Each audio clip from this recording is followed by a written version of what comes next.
Olá pessoal, bem-vindo. Estou aqui do lado do meu amigo Paulo Galhardo, aqui do SESC Clube Pós, né? Paulo Galhardo, prazer estar contigo aqui nesse momento. A gente está conversamos ontem com o Dr. Diego também e acabamos a palestra que aconteceu em São Paulo, né, no dia 21, semana passada, e foi um sucesso tremendo. O Paulo também participou, tivemos uma interação maravilhosa com o nosso público, então parabéns também pelo teu trabalho, Paulo. Obrigado. Esse trabalho todo aqui.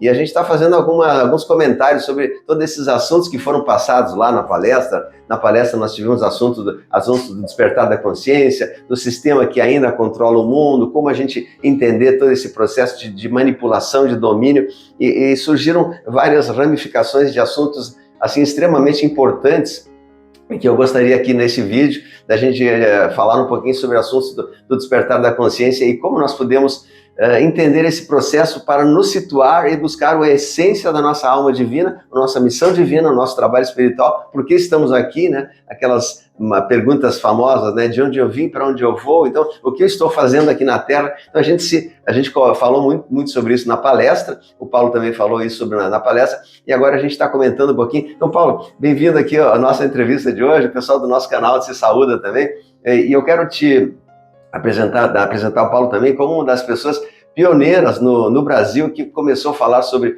o despertar da consciência, sobre a transição planetária, sobre esses assuntos do melhoramento pessoal. E no início esse assunto era bastante difícil de falar porque poucos falavam e muitos debochavam, zoavam e acabavam sendo perseguidos, né? Mas então, assim, Paulo, como é que tu com esse teu trabalho de estudo de muitos anos também do despertar da consciência, do novo momento, como é que tu vê esse momento atual, né, que nós estamos assim no auge dessa tempestade, desse furacão, e mesmo com todo esse cenário externo, as pessoas ainda estão resistindo a despertar e ainda não estão enxergando, estão numa espécie de hipnose coletiva, e que as pessoas ainda defendem o seu algoz, defendem o sistema e muitas vezes combate os comunicadores que estão trazendo o chamado despertar da consciência. Então, como é que tu vê esse trabalho assim dessa hipnose coletiva e como fazer para que as pessoas consigam expandir a sua mente e despertar a consciência? Bom, muito obrigado primeiramente por mais uma vez estarmos reunidos aqui, foi realmente um sucesso estarmos lá na palestra, falarmos daquilo que aprendemos, vivenciamos, né? E o que a gente vive, experiencia, é diferente daquilo que a gente lê.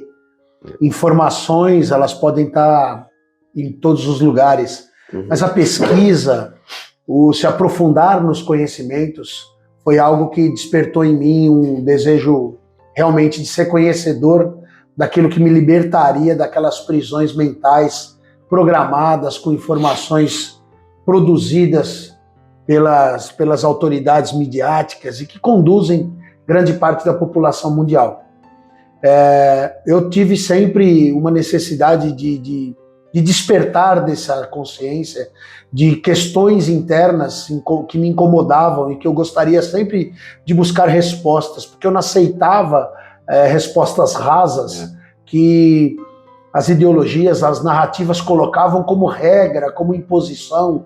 E essas imposições me incomodavam, porque eu sempre busquei a minha liberdade crítica de pensar, de questionar, de poder entender, e liberdade pessoal também, de poder encontrar aquele equilíbrio emocional, aquele equilíbrio mental, aquele bem-estar em todas as áreas da nossa vida. Todos nós buscamos sempre ter uma liberdade, um conforto mental, um conforto emocional e em todas as áreas da nossa vida, mas o encantamento deste mundo e o encantamento de todas as coisas que existem externamente, fora, eles anulam a capacidade crítica de autoanálise e a capacidade crítica de autopercepção, das pessoas verdadeiramente se conhecer.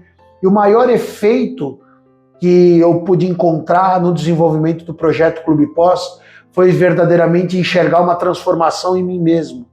Então, o maior objetivo aqui não é provar nada para ninguém, é convidar as pessoas para que elas busquem dentro de si e nas suas limitações uma identificação através das informações. O sistema foi constituído por 3 colunas extremamente sustentáveis e extremamente autossustentáveis, e aquilo que não colabora ou corrobora para aquela sustentação muitas vezes é crítico ou criticado e perseguido. Então, tem o sistema financeiro, se você não é bem sucedido financeiramente, você é excluso, você é de uma parte da sociedade anulada e você fica sendo um objeto de sustentação dos demais. Se você tem uma cultura, uma educação, um conteúdo que você desbrava e busca alguma coisa, você é enxergado como uma pessoa que rompeu alguns grilhões, rompeu algumas prisões e buscou realmente esse reconhecimento. E só é encontrado esse reconhecimento quando você é destacado em algumas situações. Então, na religião, se você tem muito da teologia e informa aquela palavra, aquele contexto programado da religiosidade, da doutrina que limita as pessoas, você é bem aceito, você pode abrir tua igreja, você pode pedir dízimo, você pode fazer tudo que convém ao mundo, mas na espiritualidade é diferente. Então eu comecei a pesar, por exemplo, na religião, que a espiritualidade era mais importante para mim do que a religiosidade. No sistema financeiro, eu comecei a perceber que as coisas simplesmente fluem e eu não preciso ficar monopolizando a minha mente em coisas materiais. As coisas acontecem e se materializam de uma forma natural que não depende muitas vezes do meu esforço físico, depende muito mais de uma intenção mental, e essa origem é espiritual.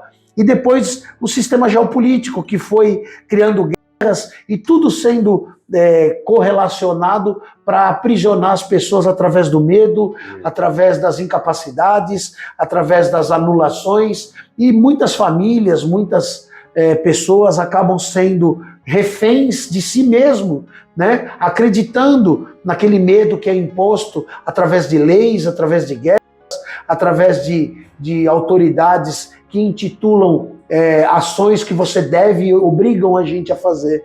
Então, comecei a perceber que a minha alimentação depende de mim, a minha forma de pensar, os lugares que eu quero frequentar, a vibração, aquilo que eu quero conectar aqui, fora daqui, depende única e exclusivamente de mim. A minha melhora não depende de um sistema de religião, não depende de um sistema geopolítico, muito menos de um sistema financeiro. E que tudo isso é consequência de uma prisão que foi muito bem articulada, muito bem elaborada e que tem uma história para ser assim. E todos aqueles que se destacam verdadeiramente ou levam pedradas ou são mais um elemento, mais um instrumento para fortalecimento desse sistema.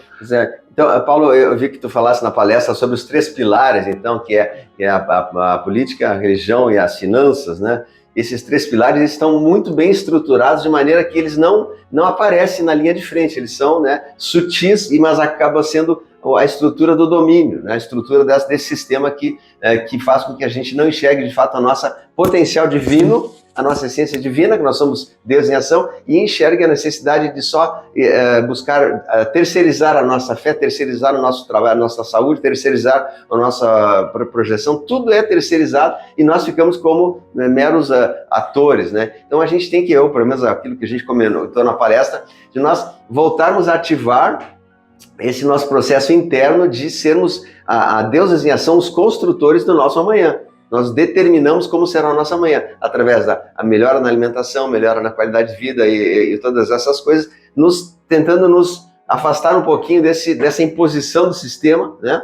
E criarmos um mundo, por isso que a gente fala, um mundo que nós estamos construindo, um mundo da Era de Aquário, que será muito construído de acordo com a nossa ação, com as nossas ações, né? Então é importante a gente ser proativo e não ser passivo, recebendo do sistema tudo pronto, né? Você tem que fazer isso, você tem que fazer aquilo, você tem que tomar isso, né? Como é que tu vê essa parte aí?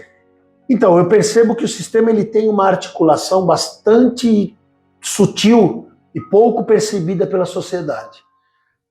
Quando eles lançam um telefone novo, uma marca nova, uma roupa, uma viagem, um carro, então existem objetos de consumo e sempre correlacionados ao consumo que as pessoas são enganadas.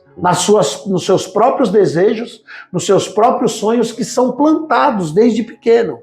O Walt Disney, parque de diversões, férias, viagens, e sempre correlacionando prazeres mundanos, prazeres passageiros e de conquistas materiais e de compras como um objeto de distração, porque a pessoa sempre olha para o externo e querendo desejar aquilo que é produzido por indústrias, por fábricas, marcas que são...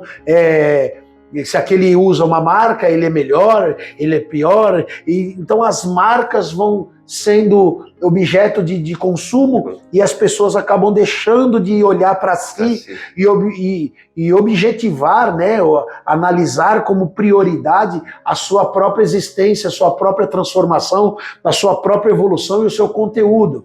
E busca num carro, numa casa, numa roupa, numa viagem, num tênis, num passeio, num relacionamento, até a estética se tornou objeto de consumo. As pessoas dão a vida, colocam as suas próprias vidas em risco para ter, ou para serem com essa distração, com esse encantamento, para que elas deixam de ver a autenticidade divina dentro de si. Então, o maior poder que o sistema tem é realmente a capacidade que o homem tem de ser distraído, ser encantado, ser direcionado, ser conduzido da forma que eles querem.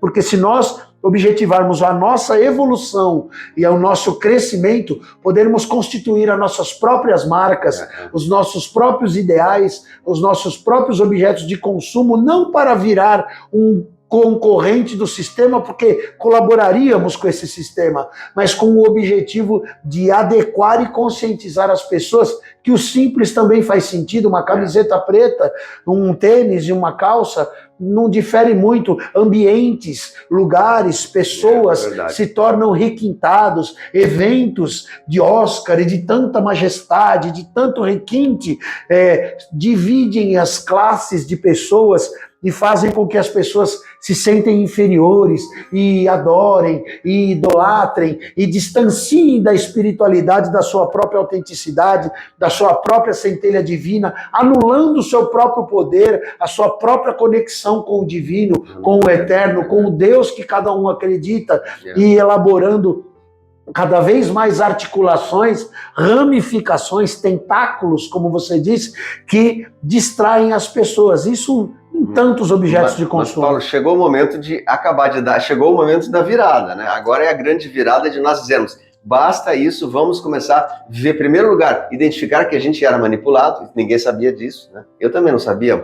A gente identificar que nós éramos manipulados, identificar quem é o nosso manipulador e, terceiro, tomar ações, providências para a gente despertar o nosso lado divino, né?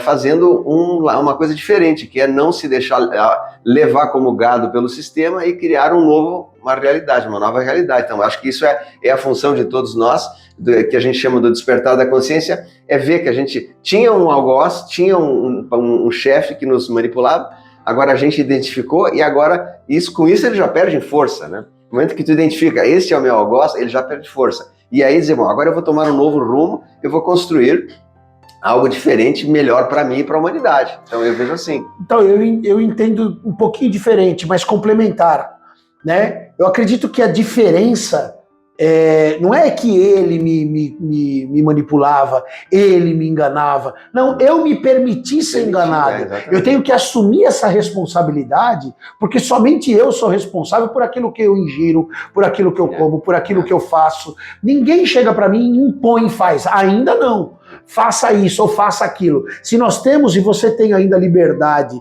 de poder ter escolha, aproveita essa escolha. Porque cada vez mais o poder de escolha está sendo limitado.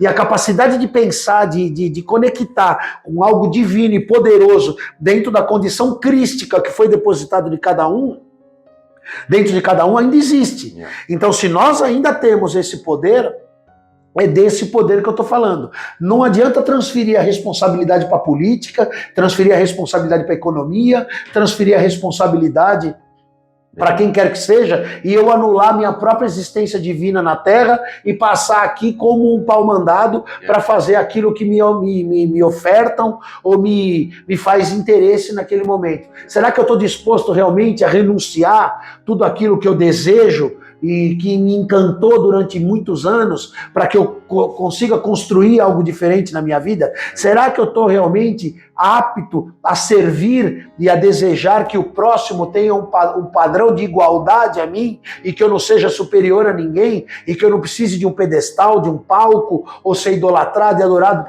por ninguém? Será que realmente eu consigo ser oculto, assim como o sistema é oculto a muitos, mas muitos servem o sistema muitas vezes sem saber? Talvez não é porque eu não sabia, porque eu nunca busquei minha liberdade e sempre aceitei as coisas como elas vieram na minha vida. Quando o pensamento crítico começou a ser inflamado dentro de mim, certamente isso começou a mudar dentro de mim. E se algo dentro de mim está mudando, tudo que está fora vai mudar. A ótica automaticamente muda. Exatamente. O entendimento muda. A percepção muda. Os desejos, os interesses, as práticas mudam. Então não depende de sistema, não depende da opinião de ninguém. Eu não preciso de autoafirmação para falar que eu sou isso, eu sou aquilo, que eu devo ou não devo. A minha busca tem que ser individual. A minha salvação, a minha condenação, o que me liberta, o que me prende, é tudo individual. Ninguém coloca comida na minha boca. Até quando eu sou pequenininho, tudo bem. Mas depois quem vai pegar comida e colocar na minha boca sou eu. Quem vai se sujar sou eu. Quem vai se limpar sou eu. Então quem depende de vestir a roupa de entendimento que eu quero, sou eu mesmo. Eu preciso buscar essa roupa. Se ela está justa, se ela está me incomodando, eu tenho que buscar algo mais confortável através do entendimento, através do conhecimento, através da pesquisa, através de interações de pessoas que buscam o mesmo ideal que eu. Continua na segunda parte.